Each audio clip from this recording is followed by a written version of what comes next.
A day would pass since the defeat of the two Viltrumites who attacked Earth, with one of the two Viltrumites, Anissa, being captured. Currently being held in a max security prison, surrounded to the brim by Reaniman, being held down by weights that even the strongest champion of Earth struggled with.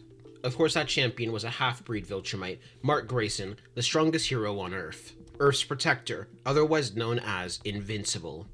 A hero then landed at this prison. One who was quite deep in his team in preparation for stopping Viltrumites, a scientist who worked with the GDA in order to prepare the planet as best as they could. This man was Robot, a 30-year-old genius who had created several robotic drones in order to assist himself. Someone who came off as a robot but in reality was an actual human known as Rudy Connors. But thanks to his disability, he was unable to enter into the sunlight. And when the GDA guards looked over to them, they allowed them through, though they were able to notice something a little bit off about these new robot drones. The three of them looked a little bit different that had arrived. They looked buffer, more physically prepared for combat, but the GDA soldiers weren't too surprised about that. Everybody on the planet had been beginning to upgrade themselves ever since they found out about the threat of a Viltrumite invasion. So Robot, one of the smartest scientists on the planet doing the same thing, made sense. The GDA soldiers allowed Robot to go through. When he entered, all he could see was the head of Anissa. The rest of her body was completely being submerged by this weight, not allowing her to move for a second. The Robot was able to notice something else. Anissa had already healed off the wounds that Mark had given her. Around Robot were a total of 30 brand new upgraded Reaniman. The Reaniman V3. Even more physical power and speed. Wearing armor based on the GDA specialists, allowing them to go invisible as they so please. But most of all, they had much higher levels of combat intelligence and tactics built into them. From the amount of time that Mark put into sparring against them, he was able to give them quite a bit of data. And when Anissa looked, she saw somebody she didn't recognize. Robot. And she knew what time it was. The only reason she was still alive was likely to be interrogated for information. But she also knew because of the Viltrumite Empire's greatest secret, no one was likely going to come for her. At best, they might end up sending Conquest early. From what she could tell, Conquest was still stronger than Mark, but Mark likely did have a chance to beat him. But what was more annoying was that team of people with them. After all, she knew about two of them at least, and one of them was able to get so strong they could actually hurt her. She was determined to kill that man the second she got a chance. Not to mention that annoying girl that was acting as their support. Now, she already knew she would have lost to Mark, but with those two along, it just made it so much easier and so much more embarrassing. She already had a feeling she could expect exactly why Robot was here, to interrogate her and get information on them, potentially Viltrumite weaknesses, or maybe even their greatest secret. As Robot then said, "I believe your name is Anissa, correct? I am not here to interrogate you for information like you're thinking. Instead, I want to ask you about your great Viltrumite Empire, and why you are so loyal to them." And that caught Anissa completely off guard. She was expecting to actually talk about the culture of the Viltrumite Empire. And she now looked slightly curious, as Robot then continued. "The ideals that you Viltrumites seem to have is quite interesting to me. From what your general said, you offered to cure all sickness, end all conflict, end world hunger and all of our problems, so long as we joined your empire. But from what I can tell, you hold a might makes right ideology. At least from what I have heard from other sources. So I suppose I merely wish to ask how much of that ideology is actually true." And another thought then entered into Anissa's head. Robot seemed to be a lot more open in comparison to Mark. Maybe with time she could manipulate Robot to being on her side instead. Maybe she could manipulate him into letting her out.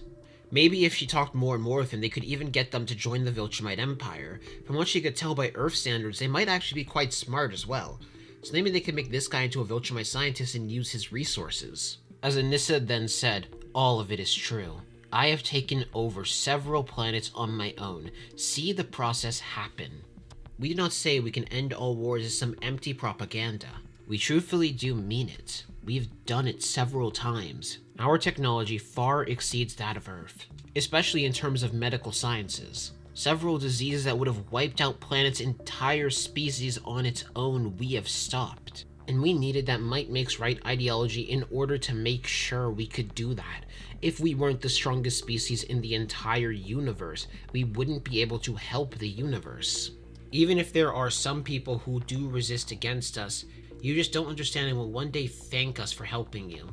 The Viltrumites will always know best. Even if you people don't know it yet, we are the ones who will guide everybody. I've been alive for over 1,000 years and I've seen the success of our people. So much so that I can see you are on the edge. I can see you agree with us. Or at least you agree with our ideals, but you slightly doubt if we are true in them. So if you set me free, if you allow me to be free, I can show you one of our worlds. I can show you that I mean the truth, and we might be able to give these people a second chance. We can bring prosperity to those who want to join us. And once Robot heard that, that made him curious, as he then told her, instead, I want you to offer me something else. I want to be able to look at one of these planets in free reign, not be guided by you. So, if you give me the coordinates to one of those planets, I plan to send a drone out there in order to investigate. Then I will make my judgment. And once Anissa heard that, she gave him the coordinates of one of the planets, one of the more recent ones that she had taken over that was an absolute success. And with that, Robot nodded, though little did she know, Robot had no intention whatsoever to join the Viltrumite Empire. He was simply curious about the ideals of a Viltrumite Empire, and more importantly, to see what type of flaws the Emperors currently have. Because while logically they did make sense, the Viltrumites seemed to be too filled with pride and ego to truly be a perfect empire. As Robot then said, I'll be seeing you around soon, Anissa, before leaving the room. During this time, Cecil had called Mark to his office. Cecil had called Mark in order to congratulate him, but also mainly just to check how he was feeling.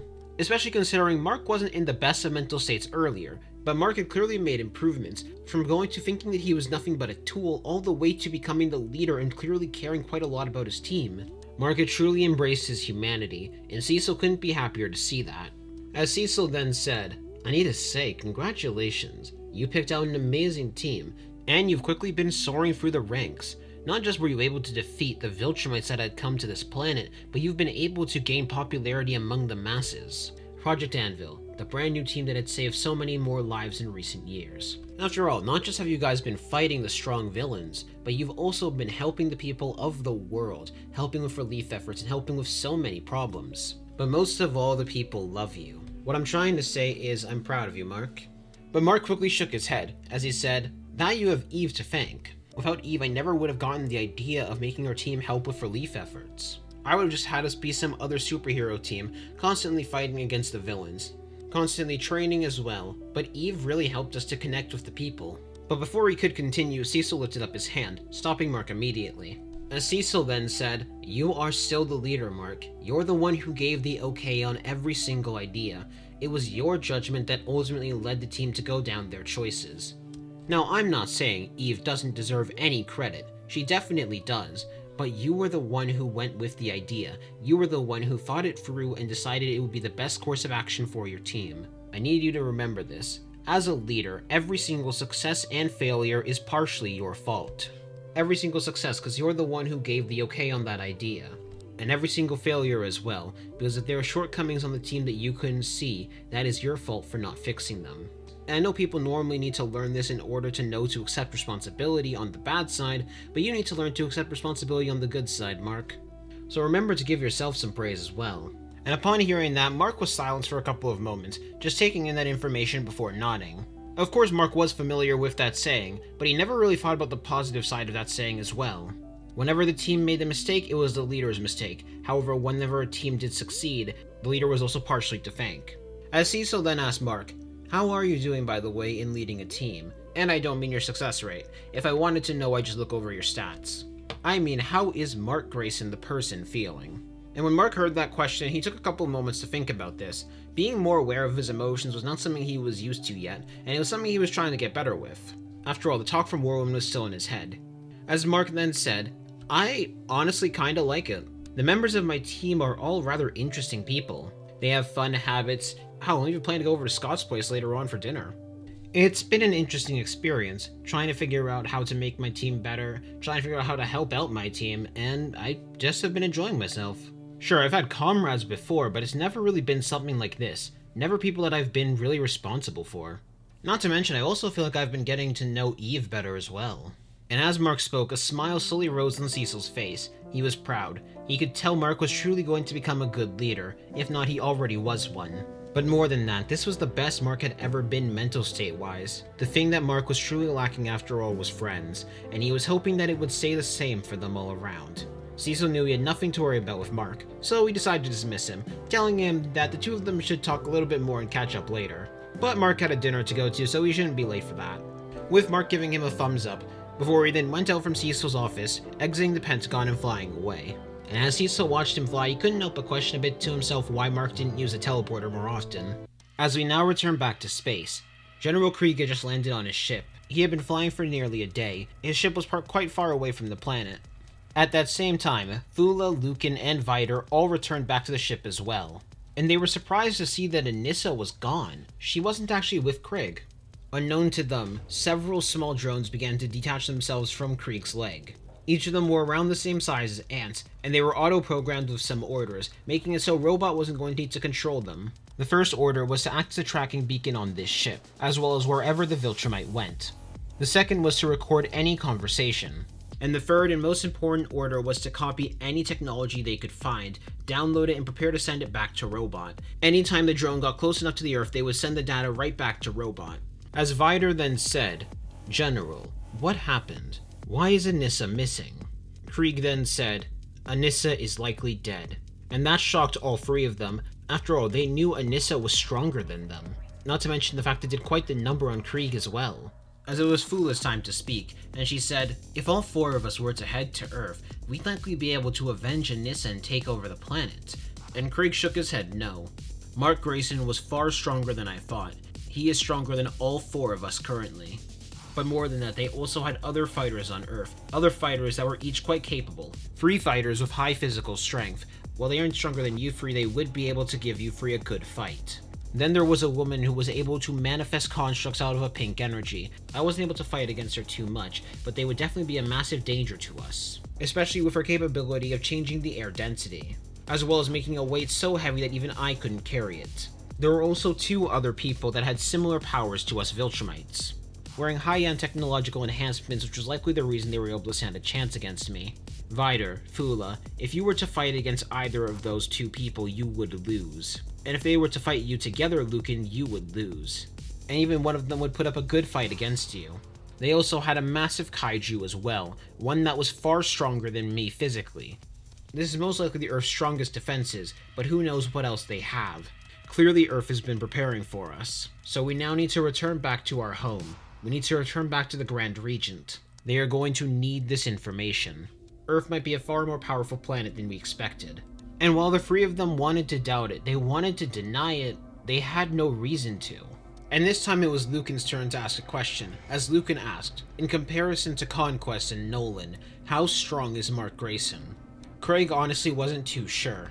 He only saw Anissa fight against Mark for a small brief instant. Now in comparison to Conquest I can't really say, but I do think he is stronger than Nolan was. And he directly told us that he was stronger than both me and Anissa. But more importantly, he alongside all of his allies will be getting stronger.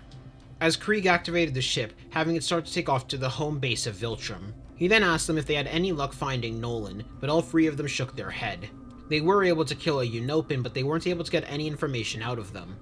And this was overall a massive failure for Krieg, but it had opened his eyes to just how much of a threat Earth truly was. Not just was Mark Grayson a threat, but they had other people that were growing to achieve the level of Viltrumites. And all of this was done in a rather short time period as well.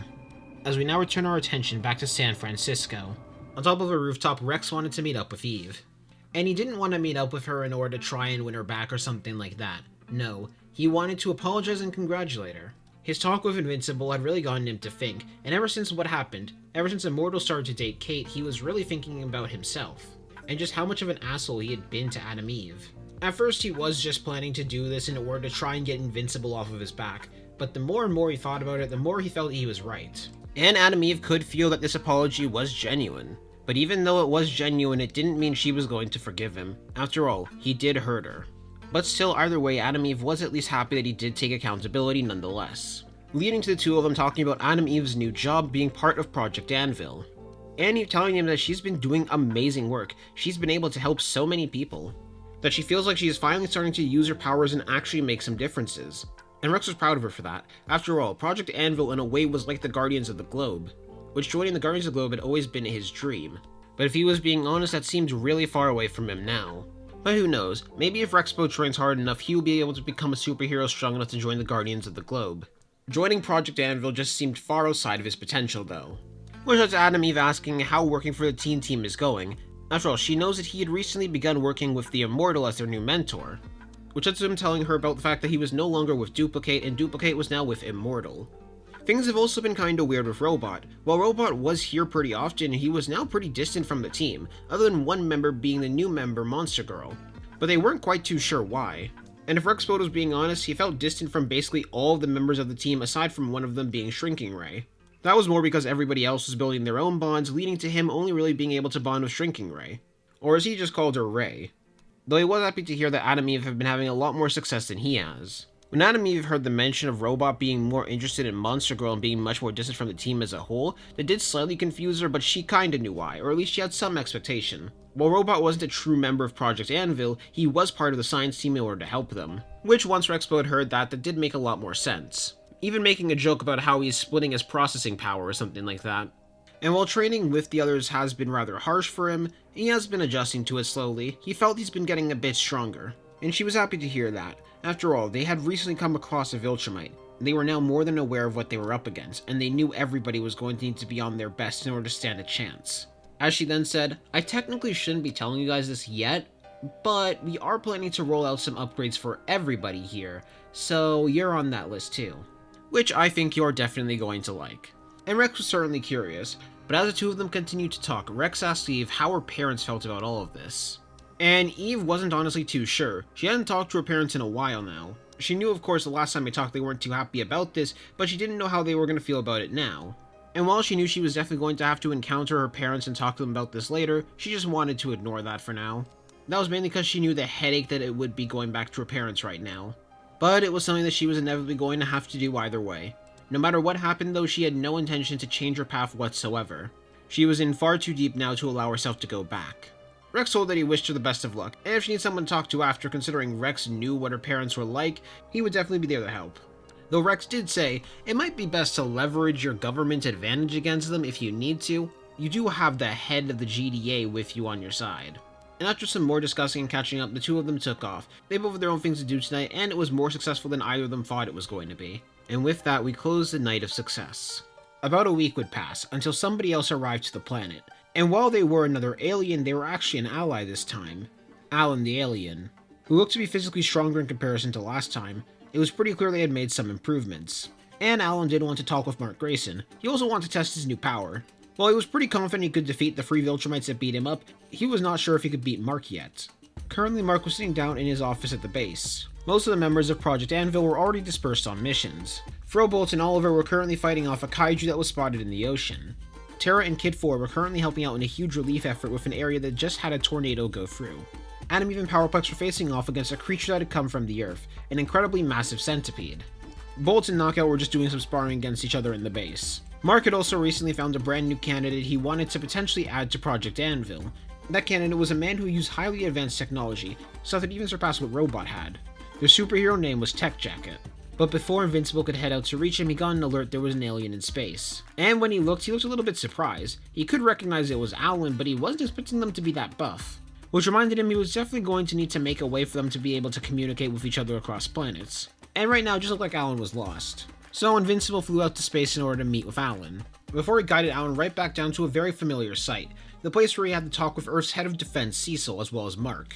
And even though he hadn't come to the planet in a couple of months, he was able to notice everybody here was even more advanced than last time.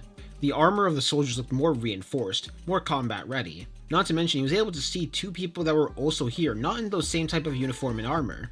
But he could also tell they were probably like him, special and incredibly strong. And the 2 of them walked into Mark's office, where Alan said, "So, man, are we going to be seeing that old guy that was with you last time? I think his name was Cecil, right?" And Mark shook his head no, as he said, "Unfortunately, he is currently busy. A meeting with all of the world's leaders had been called.